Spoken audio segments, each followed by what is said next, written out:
నెల్లూరు జిల్లా సంగం మండలంలోని అన్ని ప్రభుత్వ పాఠశాలల్లో ముందస్తు సంక్రాంతి సంబరాలు ఘనంగా నిర్వహించారు. మండల కేంద్రంలోని జడ్పీ హైస్కూల్లో ప్రధానోపాధ్యాయులు బుజ్జయ్య ఆధ్వర్యంలో, అలాగే మర్రిపాడు జడ్పీ హైస్కూల్లో హెడ్ మాస్టర్ నరసింహమూర్తి ఆధ్వర్యంలో ముందస్తు సంక్రాంతి వేడుకలు అత్యంత ఉత్సాహంగా నిర్వహించారు. ఈ సందర్భంగా పాఠశాల ఆవరణలో విద్యార్థులకు ముగ్గురు పోటీలు నిర్వహించగా రంగురంగుల ముగ్గులతో పాఠశాల ప్రాంగణం కళకళలాడింది. విద్యార్థులు సంప్రదాయ దుస్తులు ధరించి సందడి చేశారు.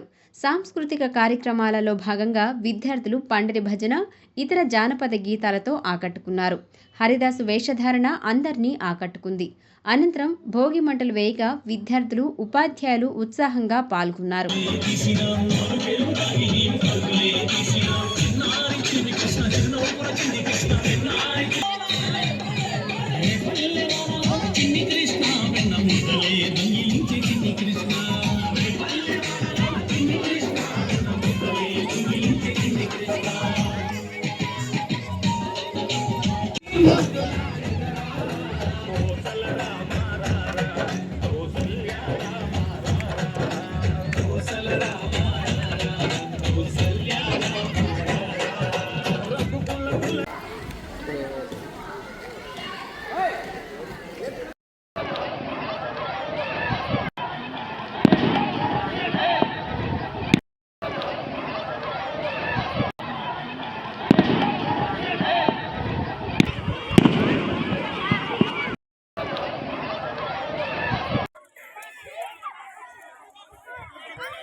మంజు